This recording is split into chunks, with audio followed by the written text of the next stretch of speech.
제가 말씀을 준비하면서 세계 10대 베스트셀러를 검색해 보았거든요. 제 10대 베스트셀러를 보니까 10권의 책이 많이 역사 가운데 팔렸는데 10위가 안내의 일기입니다. 8위가 바람과 함께 사라지다. 6위가 다빈치 코드이고 4위가 반지의 제왕이었습니다. 5위가 뭘까요? 5위가 해리포터 시리즈입니다. 4억 부가 팔렸습니다. 2위는 의외였습니다. 2위가 굉장히 의외였는데 마오쩌둥의 어록이었습니다. 여러분 8억 2천만 부가 팔렸습니다. 그냥 중국에 쭉 깔지 않았을까 이런 생각이 듭니다. 1위가 뭘까요? 그렇습니다. 바이블, 성경입니다. 인류 역사가 역사적으로 가장 많이 읽고 또 구입하고 또 팔았던 책입니다. 그러면서 제가 자료를 보니까 대한민국 크리스찬의 20%가 매일 성경을 읽는데요. 저는 깜짝 놀랐습니다. 제가 생각했던 것보다 훨씬 많습니다. 매일 성경 읽는 크리스찬이 그렇게 많을까 생각했는데 20%가 그렇다고 합니다. 여러분 어떤 이들은 이 성경을 문학서적으로 이해합니다. 그래서 좋은 글이나 이스라엘의 역사로 이해하는 거죠. 또 어떤 이들은 생각합니다.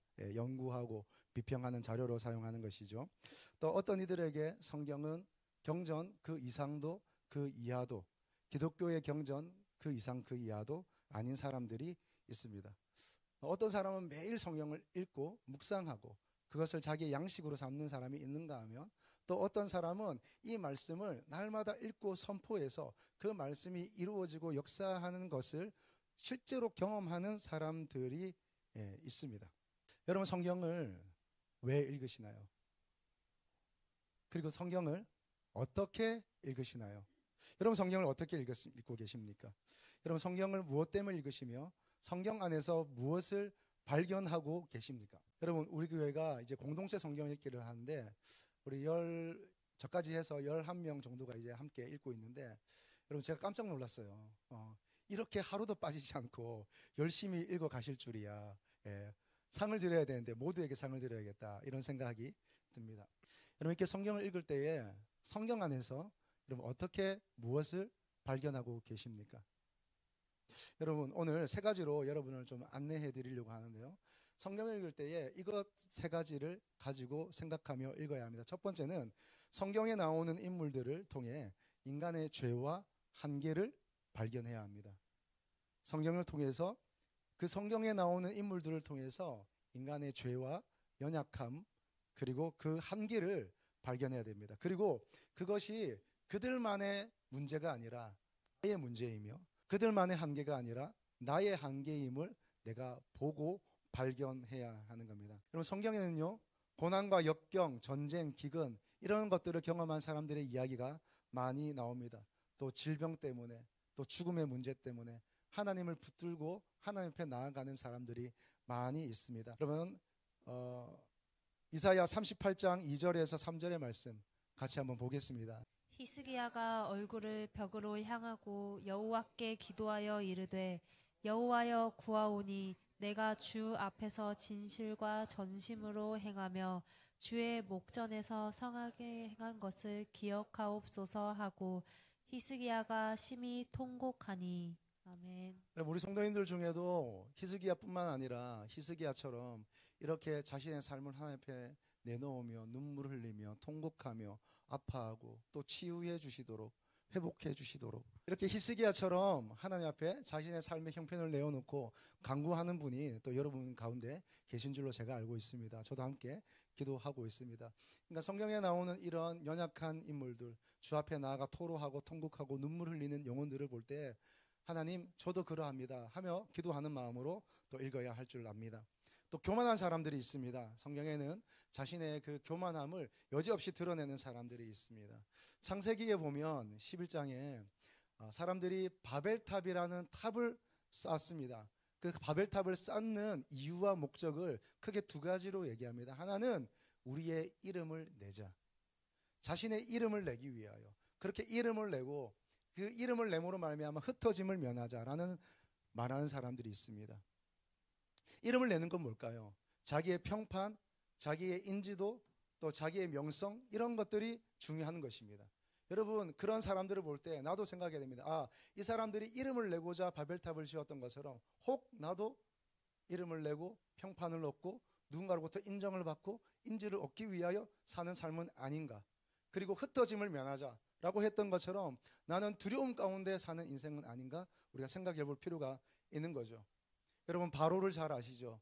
바로가 이스라엘 백성을 내놓아라 할 때에 바로가 처음으로 한 말이 있습니다. 그 말은 여호와가 누구간데, 여호와가 누구간데 내가 그의 말을 들으며 이 백성을 내가 나가게 할꼬. 여호와가 누구간데. 여러분 교만함이 느껴지지 않습니까? 이 교만을 보면서 여러분 무엇을 느낍니까? 다른 게 아니라 바로 속에만 그 교만함이 있는 게 아니라 내 속에도 그 교만함이 있음을 우리가 그 바로를 통해서 보아야 되는 거예요. 바로는 렌즈와 같은 것입니다. 그 바벨탑을 지은 사람들은 렌즈와 같은 것이에요. 그들 속에 있는 어떠함이 내 속에도 있는 것을 우리가 성경을 통해서 발견할 수가 있는 거죠. 또 어떤 사람은 끊임없이 불순종해요. 하나님의 말씀 가운데 순종하지 않고 감사치 않고 계속해서 불순종하는 사람들이 있습니다. 민수기 21장 5절의 말씀도 같이 보겠습니다. 백성이 하나님과 모세를 향하여 원망하되 우리를 애굽에서 인도해 내어 이 광야에서 죽게 하는가. 이곳에서는 것은 없고 물도 없도다. 우리 마음이 이 하찮은 음식을 싫어하노라 하매. 아멘. 하나님의 은혜로 출애굽했던 이 이스라엘 백성들은 하나님께서 인도해 가시는 과정 속에서 그들이 겪는 일들 속에서 끊임없이 불순종합니다. 그리고 불순종은 오늘 우리가 성경에서 읽은 대로 이렇게 표현하고 있습니다. 원망하되. 이런 불순종은요 원망하게 되어 있습니다. 여러분 이스라엘 백성들을 보면서 어떻게 생각하십니까? 사실은 그들 안에 있는 불순종, 그들 안에 있는 하나님을 향한 원망, 그들 안에 있는 원망과 시비와 또 리더십을 향한 불평들, 이런 것들은 사실 내 안에도 있는 것을 우리가 알아야 하는 거죠. 그들을 통해서, 그들의 렌즈를 통해서 우리가 알아야 하는 거죠. 여러분 이들은요 그냥 물 좀 주세요 하는 게 아니에요. 그냥 밥 좀 주세요, 길이 좀 편했으면 좋겠어요, 그렇게 말하는 게 아니에요.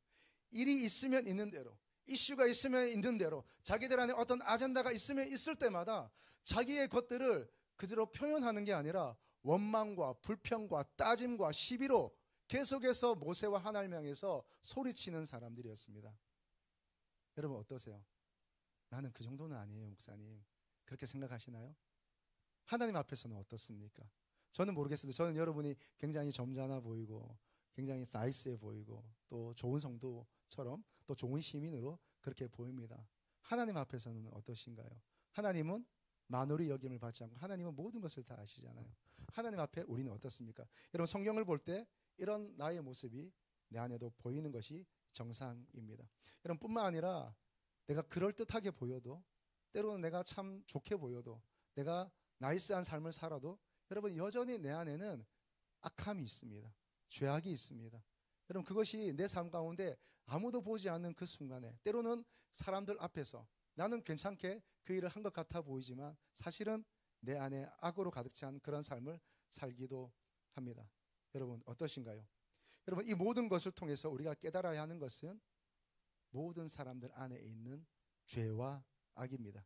이스라엘에 있는 죄악이 나에게도 있고, 그들 안에 있는 한계가 나에게도 있고, 그들 안에 있는 그 어떠함이 나에게도 있다는 것, 우리가 성경을 통해서 알아가야 하는 거죠. 결국 여러분 성경은 성경을 통해서, 성경을 읽기를 통해서 하나님을 만나는 것인 줄로 압니다. 그러나 여러분 하나님을 하나님 되게 만나기 위해서 필요한 게 뭘까요? 그 하나님을 온전히 하나님으로 만나게 되기 위해서 정말 우리가 봐야 되는 것은 뭘까요? 여러분 우리는 너무 하나님께로 빨리 가요. 우리는 너무 구원이라는 그 무언가로 향해서 너무 빨리 달려가요. 빨리 결론을 내려요. 그런데 여러분 우리가 하나님을 하나님 되게 만나기 위해서, 우리가 하나님을 온전히 하나님으로서 만나기 위해서 우리 가운데 봐야 하고 발견해야 되고 직면해야 되고 정직하게 만나야 하는 그 존재가 있는데 바로 나 자신입니다. 나 자신을 있는 모습 그대로 볼 수 있을 때 하나님을 하나님으로 보게 되는 거죠. 무슨 말인가요, 여러분? 여러분 결국 우리가 하나님 없이 살 수 없는 삶, 그리고 하나님이 나에게 얼마나 필요한지를 알기 위해서는 그 성경을 통해, 그 성경 인물들을 통해 나의 어떠함을 직면해야만 하나님이 보이기 시작하는 거죠. 여러분, 우리가 복음을 계속해서 나누고 있습니다. 여러분, 복음이 왜 필요할까요? 우리가 예수님 믿고 있습니다. 예수님이 왜 필요한가요? 예수님이 왜 이 땅에 오셔서 십자가 지시고 부활하셔서 우리에게 생명을 주셨습니까? 여러분 잘 알고 마음속으로 대답하시는 것처럼 죄 때문입니다. 죄. 여러분 때로는 복음이 왜 우리에게 기쁘지 않죠? 여러분 정말 기쁘신가요? 여러분 왜 복음이 나에게 내 삶에 힘과 원동력이 되지 않습니까? 복음을 분명히 은혜로 들었는데, 복음이 나에게 생명이라고 들었는데 그 복음이 나에게 힘과 원동력과 은혜와 기쁨이 되지 않는 것은 무엇입니까? 분명히 복음은 은혜로 들었는데 신앙생활은 율법으로 하게 되는 그 이유가 무엇입니까? 여러분 아무튼 다 차치하고, 여러분 정말 복음이 나에게 기쁨이요 나에게 생명 되기 위해서는 내 죄가 드러나야 되는 거죠.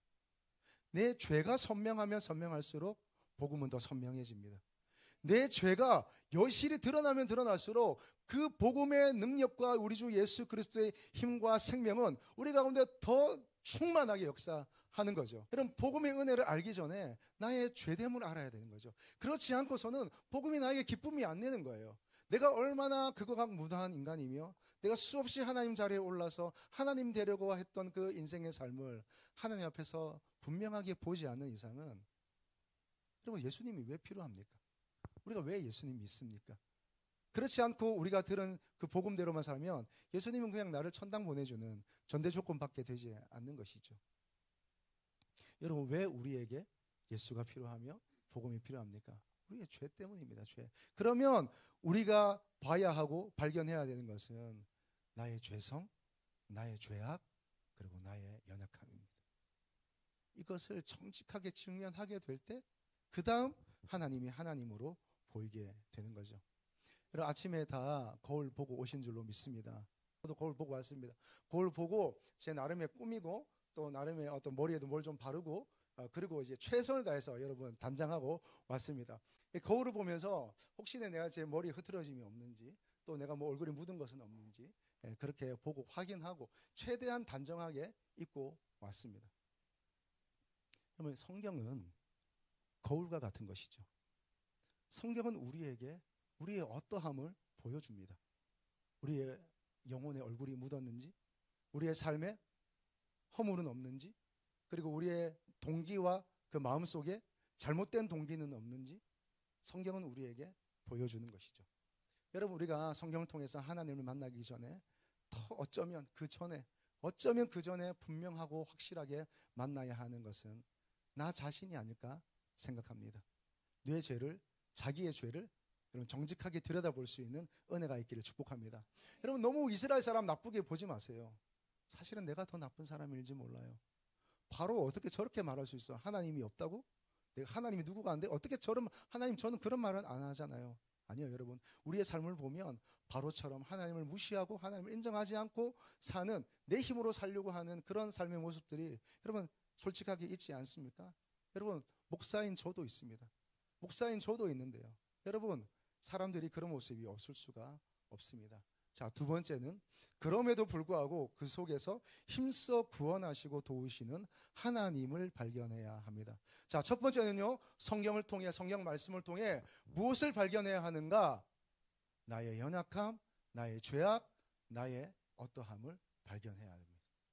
나의 죄성, 그것들을 발견해야 되고, 두 번째, 그럼에도 불구하고 나를 사랑하시고 나를 놓지 않으시고 그리고 나를 구원하시고 나와 함께 하시는 그 능력의 하나님을 성경 속에서 발견하는 거죠. 여러분 인간의 죄에도 불구하고 끝까지 놓지 않으시는 하나님을 성경에서는 우리에게 말씀하고 있습니다. 하나님은 놓지 않으세요. 놓지 않으세요. 여러분 성경을 통해서 나의 죄악, 나의 죄성, 나의 연약함, 나의 한계 이것만 보게 된다면 성경은 절망이죠. 어쩌면 안 읽는 것이, 읽지 않는 것이 우리에게 도움될지 모르겠습니다. 그러나 우리가 성경을 읽는 것은, 우리가 성경에서 소망을 발견하는 것은 그럼에도 불구하고 나를 사랑하시고 붙드시는 하나님이 그 성경 속에 있기 때문입니다. 그리고 그 하나님은 성경 속에서만, 그 스토리 속에서만 계시지 않고 그 스토리 속에서 나와서 그 행간을 넘어서 그리고 그 모든 이야기와 그 종이를 넘어서 죽은 종이 안에만 갇혀 계시지 않고 나의 삶에, 나의 현장에, 우리의 교회 속에, 우리의 공동체 속에, 우리의 교제 속에 오셔서 하나님은 하나님이 일을 행하여 주시니 얼마나 감사하고 기쁜지 모르겠습니다. 할렐루야. 우리는 연약하죠. 우리는 죄 많죠. 우리는 계속해서 실수합니다. 그러나 하나님은 우리의 어떠함 때문에 하나님을 축소시키는 게 아니라 하나님은 하나님의 일을 하시는 것이죠. 우리의 어떠함 때문에 하나님의 계획에 손상이 있는 게 아니라 하나님은 하나님의 일을 하세요. 여러분, 이것이 얼마나 우리의 은혜인 줄로 모르겠습니다. 만약에 하나님이 우리의 부족함과 실수 때문에 너 그랬어? 너는 땡이야 하고 우리를 버리신다면 여러분, 우리는 얼마나 절망적이겠습니까? 여러분, 그럼에도 불구하고 하나님은 하나님의 일을 행하여 주십니다. 할렐루야. 여러분, 주님의 이름으로 축복합니다. 하나님께서 하나님의 일을 여러분에게 행하여 주시기를 축복합니다. 여러분 옆 사람에게 한번 축복하십시오. 하나님이 행하십니다.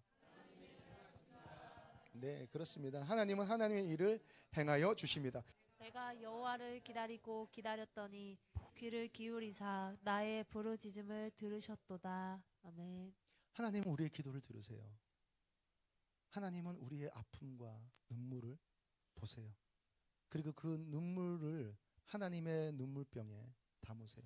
우리의 기도를 그저 공기의 진동이나 흩어버리게 하지 않으시고 그 기도를 천사들의 손에 붙들려서 금향로에 담아서 하나님의 전 앞에 가져다 놓게 하십니다.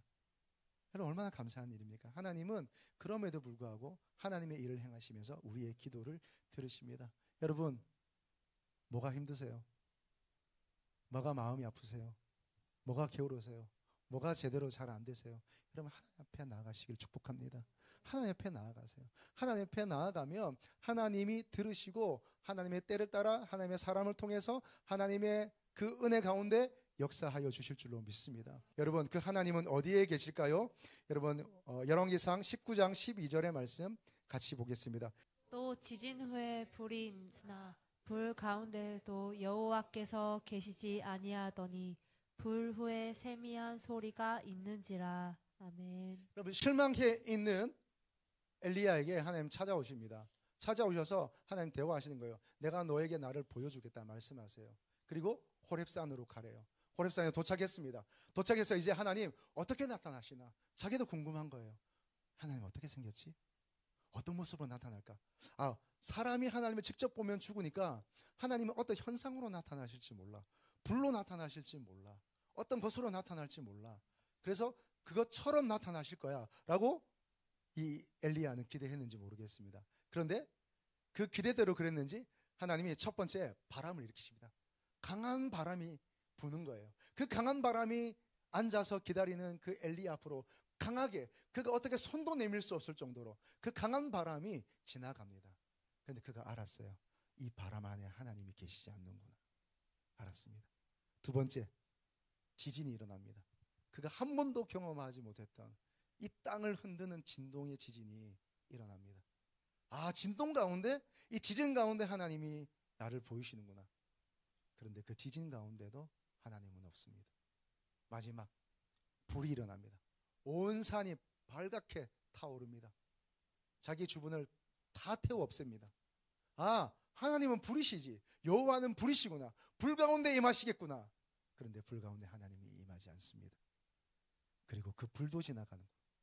여러분, 바람도 지진도 불도 다 지나가는 후에 정적이 흐릅니다. 지금처럼 정적이 흐르는데 세미한 소리가 들립니다. 거기에 하나님이 계십니다. 세미한 소리. 그 세미한 소리, 그 조그마한 소리에 하나님이 계십니다. 아마 제가 상상하기는 그 세미한 소리는 점점 커져갔을 겁니다. 커져가서 온 우주를, 온 세상을 다 그 하나님의 음성, 하나님의 말씀으로 다 덮었을 거라고 저는 생각을 합니다. 여러분, 하나님 어디에 계세요? 하나님 말씀 안에 계십니다. 여러분, 때로는 꿈속에 하나님을 만날 수 있습니다. 때로는 환상 가운데 여러분 십자가에 계신 예수님을 만날 수 있습니다. 때로는 내가 이런 일 가운데 마치 하나님이 방문한 것처럼 누가 왔다 갈 수도 있습니다. 그러나 여러분, 그 모든 하나님이 나타났다는, 그 모든 하나님의 음성을 들었다는, 여러분 기도하는 가운데 하나님의 음성 들을 수 있습니다. 여러분 기도하는 가운데 하나님 나에게 마음에 말씀할 수 있고요, 내 귀에 육성처럼 말씀할 수도 있습니다. 꿈에 하나님이 나에게 말씀할 수도 있습니다. 여러분, 그러나 그 모든 하나님의 나타나심과 음성은 결국 무엇으로 연결되고 무엇으로 확인되어야 합니까? 성경 말씀 속에 있는 하나님으로 확인되어야 됩니다. 확증되어야 되고 증명되어야 하는 거죠. 여러분, 하나님 어디 계십니까? 하나님은 말씀 속에 계십니다. 말씀 속에. 어떻게 하나님 만날 수 있습니까? 여러분, 말씀 가운데 하나님을 만날 수 있습니다. 그리고 그 말씀이 나에게 이루어지고 나타날 때 말씀하시는 하나님을 경험하게 되는 거죠. 여러분, 성경을 읽으실 때 하나님 만나시기를 축복합니다. 여러분, 하나님은 우리와 함께 계세요. 하나님 온 세상을 다스리고 계세요. 그리고 하나님은 우리의 길을 인도하십니다. 하나님은 도와주십니다. 하나님은 여러분에게 힘을 주십니다. 하나님은 동행하여 주시고요, 안내하여 주시고요, 우리를 치유하여 주십니다. 할렐루야. 하나님 우리를 도와주시고요, 여러분을 새롭게 하십니다. 하나님 우리와 함께 하십니다. 이사야 40장 31절 말씀, 오직 여호와를 앙망하는 자는 새 힘을 얻으리니. 할렐루야. 여호와를 앙망하는 자는 새 힘을 얻습니다. 말씀을 사모하는 자는 새 힘을 얻는 줄로 믿습니다. 새 힘을 얻으리니 독수리가 날개쳐 올라감 같을 것이요 다름질하여도 피곤치 아니하고, 여러분 걸어가도 곤비치 아니하리. 여러분, 하나님께서 주신 새 힘을 말씀 안에서 경험하고 만나시길 축복합니다. 여러분, 우리가 왜 성경을 읽습니까? 여러분, 성경 속에서 무엇을 발견합니까? 나의 연약함, 나의 죄, 나의 죄성, 어쩔 수 없는 나의 인간성, 이걸 성경을 통해서 발견하는 거죠. 또 하나는 그럼에도 불구하고 나를 놓지 않으시고 나를 버리지 않으시고 나와 함께 하셔서 일을 행하여 주시고 계획하여 주시고 새 힘 주시는 하나님을 발견하는 것이죠. 할렐루야. 이 하나님 만날 수 있기를 바랍니다.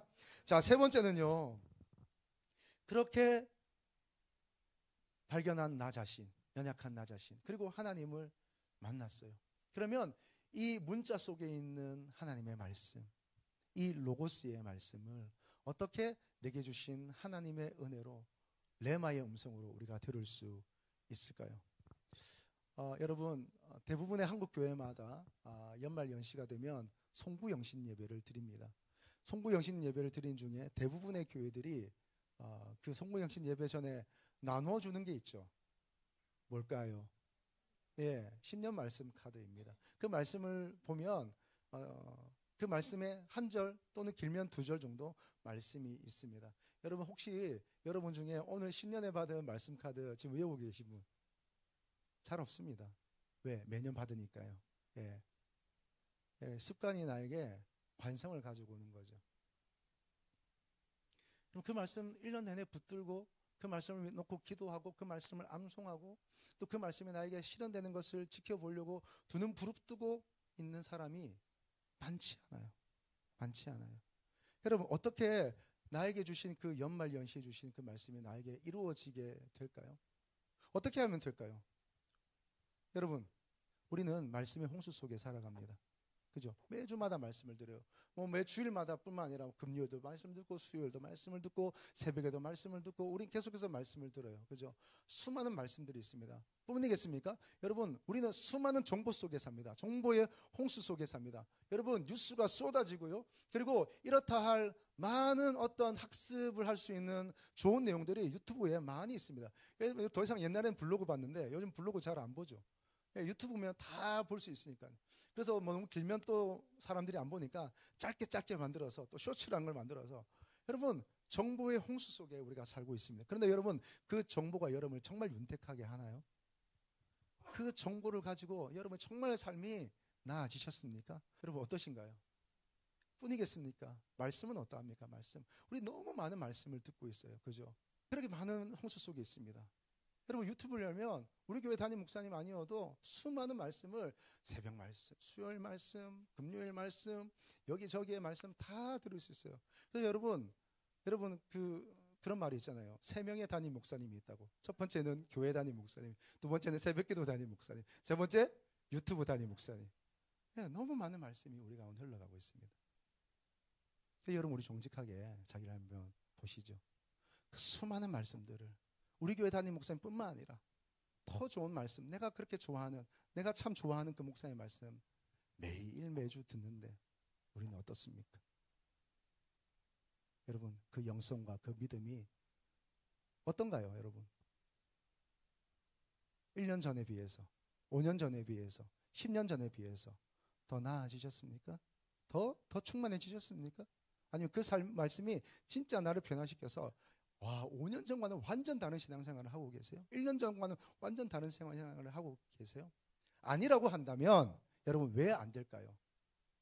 그러면 다시 말해서 어떻게 하면 내가 읽은 말씀, 내가 들은 말씀, 그리고 내가 함께 나눈 그 말씀들이 나의 것으로 되게 할 수 있을까요? 여러분, 많은 것을 얘기할 수 있지만 제가 두 가지만 말씀드릴게요. 첫 번째는 그것을 믿음으로 취하는 겁니다. 믿음으로 취하는 것. 믿음으로 그 말씀을 내가 취하는 거예요.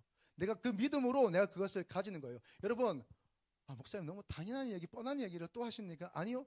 여러분, 우리가 수없이 듣는 말씀, 성경 속에 기록된 말씀이 오늘 내가 나의 삶으로 현실 속으로 들어오지 않는 것은 사실은 우리가 믿음으로 그 성경을 보지 않기 때문이에요. 여러분, 지금 어떤 상태로 오늘 주일 설교 말씀을 듣고 계십니까? 오늘 내가 그때 기도했던 그 응답을 내가 오늘 주일 설교 말씀을 통해서 내가 받는다, 이런 마음과 각오로 들으시나요? 아니면 오늘 하나님이 저 하목사의 작은 입술을 통해서 하나님이 그 크신 하나님이 오늘 나에게 말씀하신다, 이런 마음으로 들으시나요? 아니면 주일이기 때문에 예배 있으니까 목사님의 설교를 안 끝내니까 그냥 듣고 있는 겁니까? 여러분 어떻습니까? 아니면 진짜 듣고 있는 겁니까? 그냥 앉아 있는 겁니까? 어떻습니까, 여러분? 여러분, 제가 여러분을 부끄럽게 하려는 게 아니라 직면하는 것이 중요합니다.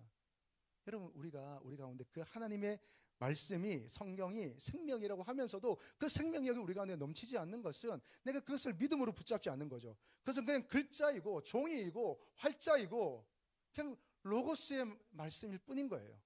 그러면 여러분, 그 성경은 뭐가 되는지 아세요? 좋은 말씀이 되는 겁니다. 좋은 말씀, 좋은 이야기. 그 이상도 그 이하도 아닌 거예요. 그러면 어떻게 해야 될까요? 믿음으로 취하는 거죠. 여러분, 믿음으로 취할 때는요, 그것이 아브라함에게 주셨던, 이삭에게 주셨던, 야곱에게 주셨던지 간에 내가 그것을 믿음으로 취하게 되면 나에게 언약이 되는 것입니다. 그 언약 맺은 하나님, 나와 관계를 맺으신 하나님, 나에게 말씀하신 하나님은 약점이 뭔지 아세요? 하나님이 하신 말씀을 지키시는 거예요. 그러면 그 로고스의 말씀을 내가 믿음으로 취하여 내가 가져갈 때 그것은 언약이 되고 그 언약 가운데 계신 하나님은 나에게 성취하여 주십니다. 할렐루야. 여러분, 믿음 충만하시기를 축복합니다. 두 번째는요, 믿음으로 선포하는 겁니다. 첫 번째, 믿음으로 취하는 겁니다. 자, 이제 믿음으로 취했으면 그 취한 말씀을 내가 선포하는 겁니다. 그것을 말하는 겁니다. 암송도 하고 또 읽기도 하면서 그냥 읽는데 생각으로 읽고 눈으로 읽지 않고 또는 유튜브를 틀어놓고 그냥 흘러가게 하지 않고 그 말씀을 내가 읽으며 선포하는 거예요. 여러분, 묵상이란 읊조리는 것입니다. 그냥 읽고 하고 좀 몇 자 쓰고 생각하고 넘어가고, 이게 묵상이 아니에요. 여러분, 묵상이란 내 입을 통해 나와야 하는 것입니다. 여러분, 말씀이 여러분 입을 통해 나오길 축복합니다. 말씀이 생각 속에, 관념 속에, 여러분의 어떤 이데아 속에 있지 않고 그 말씀이 내 눈을 통해 들어오고 그것이 말씀이 내 입을 통해 선포되길 축복해요. 그렇게 할 때 그것이 나에게 생명력 있는 말씀이 되는 거죠. 아니면 그 말씀은 제 3자가 되는 거예요. 3인칭이 되는 거예요. 그 말씀을 읽고 내가 선포할 때 그것이 나에게 말씀이 되는 거죠. 여러분, 그래서 우리가 새벽마다 말씀 선포하고 있는 것입니다. 그런 말씀을 선포하시기를 축복합니다. 여러분, 제가 말씀 준비하다 보니까 세종대왕이 공부하는 방법이 있더라고요. 거기 보니까 백독백습을 했대요. 한 권의 책을 내가 이걸 섭렵하기 위해서 100번 읽고 100번 쓰는 거예요. 우리는 100번이 아니라 한 번 읽기도 어려운데 여러분, 100번을 읽었대요. 100번을 썼답니다. 그러더니 그 책이 자기의 것이 되었대요. 자기가 그 책이 되었대요. 여러분, 그러면 우리는 어떨까요? 그러면 성경을 만약에 우리가 100번을 읽으면 어떻게 될까요? 100번을 쓰면 어떻게 될까요? 그러면 저는 적어도 놀라운 일이 일어날 거라고 생각합니다. 적어도 그 성경이 내 안에 들어올 것이라 생각을 합니다. 여러분 이런 얘기가 있더라고요. 어떤 사람이 주역을 10번 읽었대요. 그랬더니 생각하는 것이 주역이 되었고 100번을 읽었더니 대화하고 말하는 것이 주역이 되었고 그리고 그 주역을 1만 번 읽었더니 숟가락을 뜨는 것부터 시작해서 내 모든 삶이 다 주역이 되었대요. 여러분 주역을 읽어도 그 주역이 내 삶이 된다고 한다면 진짜 생명의 하나님의 말씀을 읽게 되면 어떻게 되겠습니까? 여러분 그 말씀이 내가 되고 내가 말씀이 되고 그 안에 있는 생명이 내 안으로 들어오고 그리고 하나님의 놀라운 역사가 내 안으로 들어와서 내가 손이 닿는 곳마다 하나님의 말씀과 하나님의 역사가 되지 않겠습니까? 여러분 우리 가정이 하나님 나라가 되지 않겠습니까? 내가 가는 일터가 내 사업장이 내 직장이 하나님의 영광으로 가득하지 않겠습니까? 할렐루야. 말씀은 그런 거예요. 말씀은 그렇게 성경을 읽는 것입니다. 여러분 성경은 종교의 경전이 아니라 성경은 비치용으로 꽂아놓는 것이 아니라 성경은 내 옆구리에 끼고 다니는 게 아니라 성경은 여러분 읽는 것입니다. 그 속에서 나를 발견하고 그 속에서 능력의 하나님을 발견하고 그 속에서 하나님의 놀라운 생명이 나에게 전달되는 것, 여러분 그것이 바로 성경입니다. 여러분 오늘 성경 말씀에 보면 16절 17절의 말씀 너무나 중요한데요, 마무리하면서 같이 한번 읽겠습니다. 16절 17절 말씀입니다. 모든 성경은 하나님의 감동으로 된 것으로 교훈과 책망과 바르게 함과 이는 하나님의 사람으로 온전하게 하며 모든 선한 일을 행할 능력을 갖추게 하려 함이라. 그리고 이 모든 성경은 하나님의 감동으로 되어 있대요. 하나님이 쓰신 거죠. 하나님의 감동으로 되어 있는데 그것은 특별히 4가지 방향성이 있다고 합니다. 첫 번째는 교훈이에요. 교훈이란 하나님이 가르치시는 겁니다. 하나님과 그와 관계를 맺고 관계를 맺은 그에게 하나님이 그 안에서 어떻게 살아야 하는지, 어떤 마음과 어떤 동기로 살아야 하는지, 어떤 태도로 살아야 하며 어떤 행동의 열매들을 맺어가야 하는지 성경이 가르쳐준대요. 교훈과. 그럼에도 불구하고 우리가 그 교훈을 들었음에도 불구하고 우리가 다른 길로 갈 수 있습니다. 다른 행동들을 가지고 있고 악한 동기를, 선하지 않은 동기를 가질 수가 있습니다. 그때마다 하나님은 어떻게 해요? 책망하신대요. 그 책망은 그럼에도 죄와 유혹을 따라 길을 어긋난 우리에게 그 길이 아니라고 강하게 말씀하시는 거죠. 자, 이제 책망을 통해서 우리가 돌이켰어요. 그 사람을 하나님은 바르게 하세요. 바르게 하십니다. 다른 길을 감으로 묻어있던 오물, 가시, 진흙 이런 것들을 제하십니다. 나쁜 습관, 잘못된 가치관, 거짓 믿음 이런 것들을 하나님이 지우십니다. 이게 바르게 함입니다. 그런 우리를 그냥 또 두지 않으세요. 의로 교육하세요. 더 온전한 말씀, 더 완전한 말씀으로 우리를 가르쳐 주십니다. 다시 바른 길을 제시하시고 동행하여 주십니다. 이것이 성경입니다. 이것이 하나님의 말씀입니다. 여러분 그 목적은 뭘까요? 그 목적은 하나님의 사람으로 온전하게 하는 것입니다. 그럼 우리가 어떻게 온전해질 수 있습니까? 이렇게 연약한 죄성으로 가득한 우리가 어떻게 온전해질 수 있습니까? 하나님의 말씀이에요. 말씀.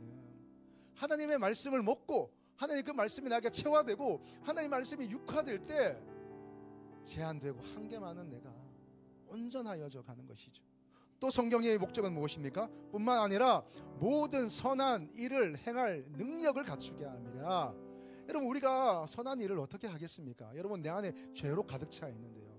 여러분 태어나서 사람이 죽을 때까지 생산하는 것이 있으니 그것은 바로 죄입니다. 죄를 지어서 죄인이 아니라 죄인이기 때문에 죄를 짓고 사는 거죠. 그런 우리가 어떻게 선한 일을 하며 소망된 일을 하며 빛의 삶을 살 수가 있습니까? 그것이 바로 성경입니다. 모든 선한 일을 행할 능력을 갖추게 하리라. 할렐루야. 여러분 성경을 읽을 때마다 그 안에서 어쩔 수 없는 내 자신을 발견하기를 축복합니다.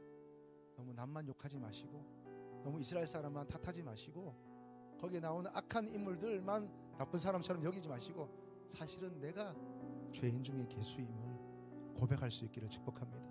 뿐만 아니라 그 안에서 그럼에도 불구하고 놓지 않으시고 사랑하시고 붙잡으시고 인도하시고 함께 하시며 능력으로 역사하시는 하나님 만날 수 있기를 축복해요.